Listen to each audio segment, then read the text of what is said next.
Hi everyone, I'm Luke Hector and you're watching The Broken Meeple. This is a YouTube channel about board games where I give reviews, top 10s and my honest opinions, regardless of the consequences. Get on with it. So on today's episode we're taking a look at Board & Dice's new release, Barcelona. This has been reviewed a couple of times by some other small creators, and at first I heard about it at the UK Games Expo when I was talking about Books of Time, another game that I reviewed. Go check that one out. But this is another Euro game in their lineup, but it's not a T game. I think they're pretty much done with the T game lineup, so it's now different Euro games, or just at least they're trying other new things. Although when I read up on this, I got that feeling of the old style again. If Books of Time was something new and innovative and something a bit different, this feels like they're going back to formula, at least in terms of what it's about. It's a Euro game point salad with a theme that you could replace with just about anything, and you get points in various ways by leveling up tracks and putting down tokens. I mean, it's that kind of game. But, you know, worth giving a shot and seeing if it can be at least different from the previous T line and offer something unique and interesting. Everybody can change! Barcelona, as I described, is a point salad where you're essentially all interacting on this middle map. You're building up the city of Barcelona in a various style. I can't remember the history behind it, but basically every Euro game about building up a city, it's basically the same thing. But here, the way it works is that you have a couple of actions that you'll do on your turn utilizing, they've been buried under here, these citizen tokens that you get out of the bag. They're essentially blue, red and green, and with these tokens you place two of them on a spot on the board in an intersection between the buildings, and then you perform the actions based on the horizontal and vertical street that you're on. So around the edge of the board there are a bunch of actions, and in the future games you can even vary what placement these actions are. A bit like what you do in Teotihuacan and a few other games like that, where you got to jiggle around with where the bases went.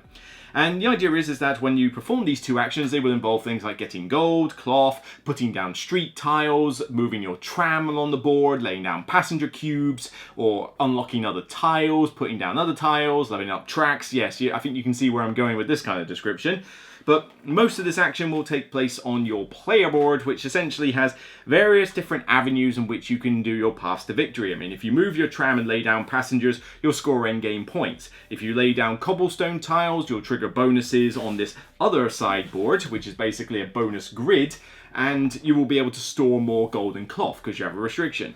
You can put down street tiles, which score you points if you stick them in long contiguous lines. You can put down intersections, which get you bonuses when other players place their citizens on top of those intersections. You can even get specific scoring tiles, of which you score points at the end of the game based on the criteria, but you can also improve their modifier. So if you don't think you're going to score much, stick it on the left and don't up the modifier or whatever. But if it's going to be your main focus of the game, grab the tile, stick it in the expensive spot, up the modifier to 4 times, and watch your points skyrocket when you get to the end of the game. It's essentially a lot of different ways that you can score points, but the main crux of how the game will progress in terms of its game arc is that as these buildings get filled up and as these citizens come on the board, you have to build at the end of your turn. And basically these come in the form of these 3 different color square buildings, as well as some corner triangle buildings, and these will get placed on the board, and each one triggers some different effect, which is usually victory points, but also leveling up what they call the Cerdà track, which basically is a point modifier for scoring points in various stages of the game. The game has 3 different scoring phases. I don't know if you can see on there, but basically there's going to be 3 different goals there on the bottom. The citizens, as you build stuff, will go on these 3 tracks, and as you reach the end of a particular track section, you'll resolve the first scoring tile and then carry on. Once you do 3, the game ends, you do some endgame scoring and chuck up the points. It's, as you can see, a point salad through and through. This is everything that you've seen before in a Euro point salad. Here's a couple of tracks. Here's a grid. Here's another map grid. Here's some other mechanic. Do stuff, get points. And you know, that's basically the gist of the game. Now, is that fun? Because I'm making it sound a little bit boring, I admit. Generally, it is quite fun, but I gotta go back to that point, that this does feel like every Euro you've seen before, even though this one actually, to the designer's credit, does try his absolute best to make this thematic. He's really tried. I gotta, you know, you don't often see it happen. They normally just don't care. It's like, oh, well, you're building up Bruges. Here you go, card mechanics, whatever. Look, it looks like Bruges, doesn't it? There you go, pay me $60. That's kind of what a lot of these games are like. This one at least tries. You know, in the rulebook, where's the rulebook? There you go.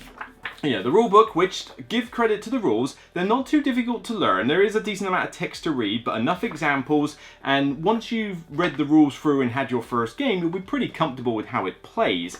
But here, there are loads of sections in green where it says historical note, and basically when it explains certain rules, it says, why is this called Cerdà? Why do streets go like this? Why does the tram get built in this way? Why do the buildings have entire sections lopped off, you know, wall-wise? And fair enough, did his research. Problem is, as you play the game, within the first 5 seconds, you'll not give a monkey's toss. Monkey! You could call this Barcelona, Lisbon, Rome, Bruges, London, Taunton, Portsmouth, whatever. I mean, Grimsby, Timbuktu. It could be any city in the world, and you could find a way to make this theme work. Granted, there's at least a historical reason why this stuff's happening, but in a point salad Euro, you just frankly don't care. Now, ignoring the theme aside, are the mechanics fun? That's the main deal. I've already mentioned that the rules are not too complicated to learn. Essentially, you have, 11 actions on the board, some of which are kind of light variants of each other. Some of them are really easy to explain, the others just take a little bit more thought, but they're not that complicated. It usually involves taking something off your player board, sticking it on the board, and scoring a little bit of points for it.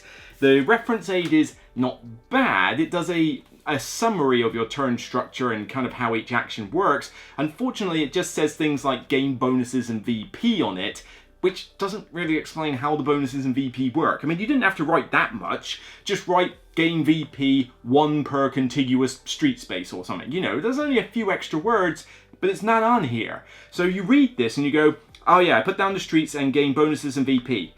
What bonuses? Where? And what VP? So the reference aid is nice that you've actually got a player aid, but it's insufficient for new players coming to the game. It's more just a memory jogger if you've played the game several times. Think, McFly, think! The game quotes on the box 1 to 4 players for 60 to 90 minutes. That's partially accurate. Certainly it goes from 1 to 4 players, and I'm certainly glad they didn't try to put a 5th player in this. The solo mode in this has its own little rulebook, and basically you play exactly the same game, except Gaudi, the whatever that is, the AI basically, has certain rules that it goes through where you flip a card over and based on the, what priority it has and stuff, you perform its actions, but you do essentially the same thing and you're trying to beat the AI in terms of points. It's a little bit easy on its easy difficulty, but if you put it on the sort of medium level onwards, you should get a decent enough challenge, and you can vary the difficulty even more with some variants at the back, so make it as hard as you like. But the solo mode is pretty solid. It's not too difficult to get the idea of how the AI works, but don't use it as a teaching game. It's just going to be too much for you. Learn the game first, play it multiplayer, then play it solo, because if you try to do both at once, believe me, it overwhelms you a little bit, particularly after a day at work. But it's nice to have the solo mode in there. Now, playing with more players though, 60 to 90 minutes, that's wishful thinking. 60 minutes for your solo game maybe, and then it's probably closer to 30 minutes a player. You're talking that this game shouldn't take you longer than 2.5 hours, so it doesn't quite go to the 3-hour mark. But be careful when you're playing this with 4 players, because one problem this game has is quite a significant amount of downtime. It certainly is quite thinky, and you're thinking between your turn, like, well, let's see, I mean, if I got those 2 options there, I could do that. If I do those 2 options, what am I going to do? I'm going to put the street there and that. But here's the problem. The spaces are limited on the board, and it gets more limited as you go along. So players, especially in a 4-player game, can easily mess up what plan you have by taking a space or, using street tiles where you don't want them to, etc., or taking a scoring tile you need. So that's already messing up your plan. But then they might build where you were going to build and all sorts. So by the time it gets back to your turn, you might have to rethink everything again. Problematic, particularly in 4 players. And you have to go through the entire turn sequence per player before it gets back round to you, and there's no switching up turn order. Get on with it. In a 4-player game, you are contemplating gnawing at your own arm, for sustenance by the time you actually get back round to your turn. I don't recommend this game with 4 players at all, really. 3 players, I think, is the absolute cap, and I think it's just fine with 2. Or, to be honest, solo, frankly, if you're going to play it with two. The only difference is that that board doesn't scale, so you don't have a smaller board for 2 players or a bigger board for 4 players. 3 players seems like the perfect number to have a little bit of contention on the board, but not have the game take forever. 2 players, you could kind of do your own thing on the board, but you will interact from time to time. It's not entirely like a fully interactive game, but because you're all working together on that similar map, this is definitely not a multiplayer solitaire game. 4 players though, it's too chaotic. I mean, the map is too small for 4 players. People are in your face all the time, they're blocking you, they're messing up your actions, and it just feels a bit too chaotic with 4. But the mechanics themselves are still fun to do. You know, there is a lot of different paths that you can follow and a lot of different options that you have, and you can even sort of swing tactically during the game. Because you've got all these different things on your board, you can't do them all, so you're probably going to focus on 1 or 2 aspects, which means that replay value is pretty high, and even then you might still do a little bit of each, but that can change dramatically based on what scoring tiles come out for the 3 sections of the citizen track. You know, that changes things up.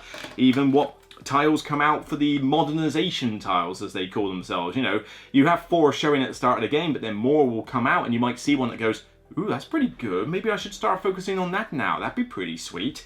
And these can enable good scoring opportunities. The public buildings, these can be bought for serious money. They cause powerful actions. There's a lot of options that you have. And certainly I like a game that gives me a lot of interesting little options. None of the options feel bad. Okay, you might have 1 or 2 that's really, really bad. But usually I can think, well, if I take that space, I do those 2. That'd be pretty cool, but then I could take those 2 up there. That'd be pretty sweet too.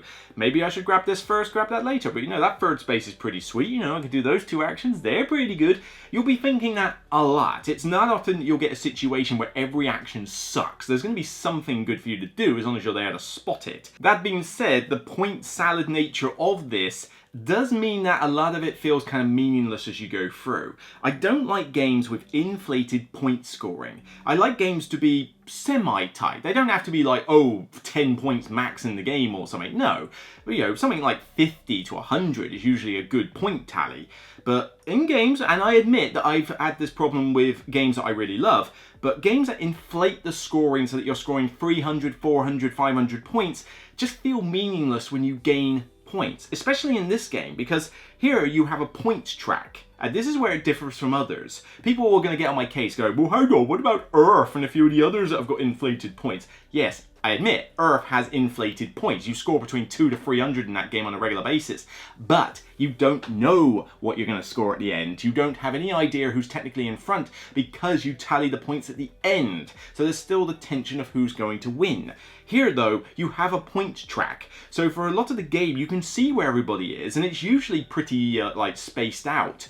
But then when you get to the end game scoring for those modernization tiles just basically bolsters you up by like 70, 80 points by the time you're done with them. You will, in your first game, easily surpass 200 points, and it just feels meaningless when you gain 3 points for this, 6 points for that, 7 for that, when you know that it's such a pinprick on your total score at the end.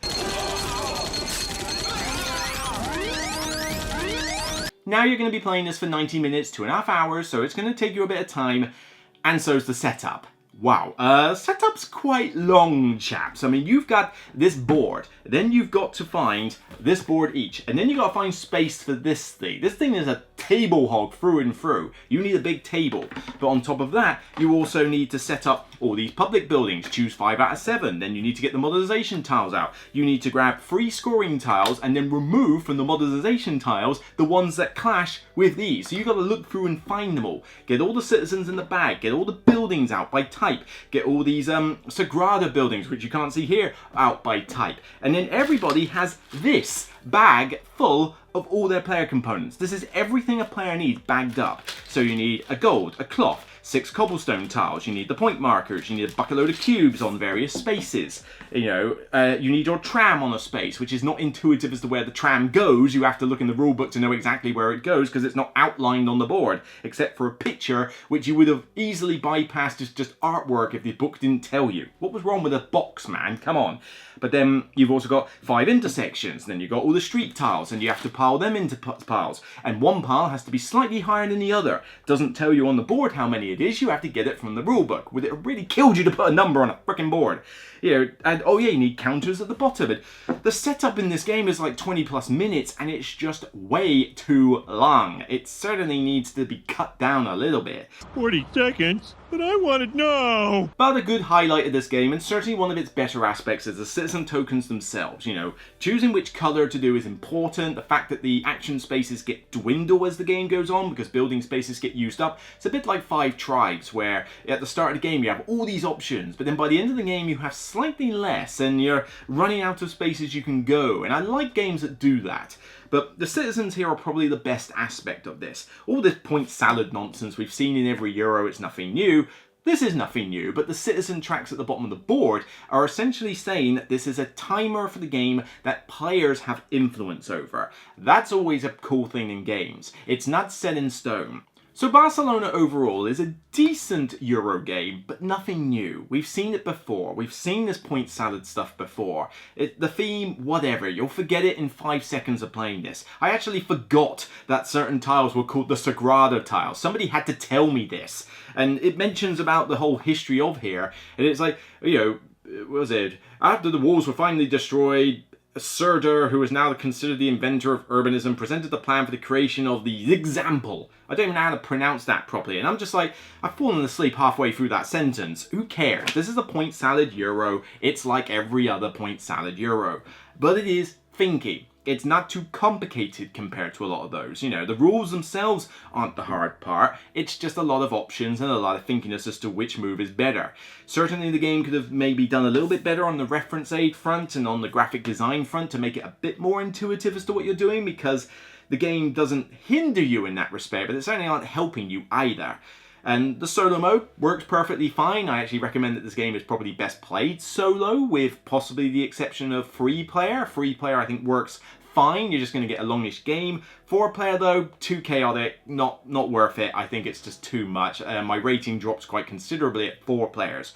But the game is fine. It's just nothing amazing. I could say that this is decent enough for a point salad Euro, but there's so many of these and there are other ones that I prefer. But overall, still one that I can at least give a recommendation to, just not a massively high one. This one I'm giving a 7 out of 10. It's fine. I can see people enjoying it. I do question when I see 9 and 10 out of 10s though. I kind of feel like, come on, you've seen this before. Are you going to rate every point salad Euro a 9, 10 out of 10? Because what is this one doing that's particularly different, frankly? But what it does do is still fun. It's still decent enough. Too long a setup, yes. Not great with 4 players, definitely. Certainly too much of a table hog, for sure. And, you know, certainly, you know, it could have been a little bit easier for people to learn with some aids and that, but it's not too complicated. So it does a fine job, just not a stellar one. So that's it for me on this episode of The Broken Meeple. If you like what you see, then please thumb it up on here and thumb it up on Board Game Geek as well when the review goes live on the site. Don't forget to check out more content on the channel, including the recent War of the Ring card game review I've done. And let me know your comments down below. Is this a game you're interested in? Have you played it? Do you love it? Do you hate it? You know, do you think it's just more of the same? Does it entice you in any way? Or failing that, what's your favourite Euro themeless point salad? You know, I mean, yes, this one does have a theme, but you'll forget it in 5 seconds. You know, other Euro point salads are kind of like that. But maybe that's just me. Be interested to know your thoughts on that either way. Until next time, remember, regardless of how you like to dress your point salad, it's still only a game. Bye for now.